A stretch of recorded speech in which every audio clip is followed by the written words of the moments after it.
Already recommend করেছি পরীক্ষা ছাড়া কেউ হবে না। পাবলিক সার্ভিস কমিশন পরীক্ষা নেবে এবং 70 মার্ক না পেলে প্রমোশন পাবে না। উপরের দিকেও না, প্রতিটা টায়ারে না। আমরা এটা বলেছি ডেপুটি সেক্রেটারি, জয়েন্ট সেক্রেটারি এই 2 লেভেলে হবে। এর পরেরটা তখন সরকার পদোন্নতি দিতে পারবে। আরেকটা হলো যে পরীক্ষায় যে রেজাল্ট হবে তাতে যদি একজন কাস্টমস ক্যাডারের অফিসার সবচেয়ে বেশি নম্বর পায়, সে তালিকায় 1 নম্বর চলে আসবে, ডেপুটি সেক্রেটারির তালিকায় সে 1 নম্বর আসবে। এটা একটা আমি বলে দিলাম, যেটা আমরা অলরেডি রিকমেন্ড করেছি। এইটাতে আমি এখন বলেই দিলাম আন্তঃকোটার বৈষম্য থাকবে না, কারণ ডেপুটি সেক্রেটারি লেভেলে পরীক্ষা হবে, সেখানে সবাই পরীক্ষা দিতে পারবে।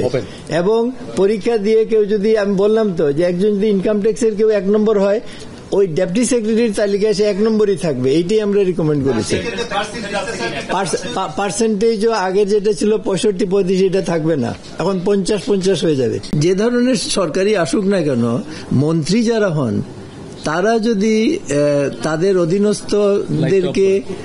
অধীনস্থদেরকে যদি ন্যায়পরায়ণতার সঙ্গে কাজ করতে সুযোগ না দেন, তাহলে সমস্যা হয়। কারণ আমি আমার পার্সোনাল এক্সপিরিয়েন্স থেকে বলতে পারি, আমার যে সমস্ত মন্ত্রীদের সঙ্গে আমি কাজ করেছি, কারোর সঙ্গে আমার বনিবনা হয় নাই, কিন্তু আমি আমার মতো কাজ করে গেছি। আমার কথা হলো যে আমাকে না পুষাইলে ওএসডি করে দাও, আমি ওএসডি থাকবো, আমার কোনো অসুবিধা নেই। কিন্তু বেশিরভাগ সরকারি কর্মকর্তাই মনে করে যে আমি ক্ষমতা বলে থাকাটাই ভালো, সেটা হলো অন্য মানসিকতা। কিন্তু আমার পার্সোনাল এক্সপিরিয়েন্স যেটা, সেটা আপনারা সব জায়গায়, আমি যত জায়গায় চাকরি করেছি আপনারা খবর নিয়ে দেখতে পারেন, বহু মন্ত্রীর লেখা টেকা আমি অগ্রাহ্য করেছি এবং এতে আমার কিছু হয় নাই। আমি পুরো চাকরি করেই রিটায়ার করেছি। তো এখন এটা ব্যক্তির উপরে নির্ভর করে, কে কি সুবিধার জন্য চাকরি করতে চায়, কি সুবিধা নিতে চায়। বিদেশে যাওয়ার জন্য যেমন অনেকে, আমি জানি একজন সচিবের কথা, তিনি এক প্লেন থেকে নেমে আরেক প্লেনে উঠে বিদেশে গেছেন অনেকবার। I was disgusted to hear this. আচ্ছা, এখানে just let me tell you something. আমাদের একটা কিন্তু তথ্য অধিকার আইন আছে, রাইট টু ইনফরমেশন অ্যাক্ট, কিন্তু সেই অ্যাক্টে আসলে তথ্য হচ্ছে, আজকাল কিছু হচ্ছে, কিন্তু অতটা হয় নাই এখনো।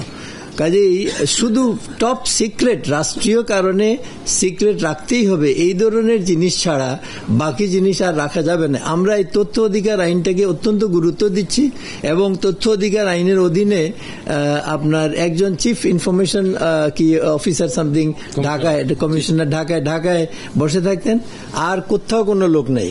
আমরা এটা ডেফিনেটলি রিকমেন্ড করব যে এটা প্রত্যেক ডিস্ট্রিক্টে একজন অফিসার থাকতে হবে, আর ডিভিশন লেভেলে একজন থাকতে হবে, যিনি এই কোনোটা কেউ অন্যায়ভাবে তথ্য না দিলে যেন উনি এটা নিষ্পত্তি করতে পারেন। সেন্ট্রাল লেভেলে থাকবে শুধুমাত্র ওখানেও যদি না হয়, এটা আমরা একেবারে খুব শক্তভাবে এবং আইনেরও একটা সংশোধনী আমরা দেব ইনশাল্লাহ, যাতে করে এই জিনিসগুলো করা যায়।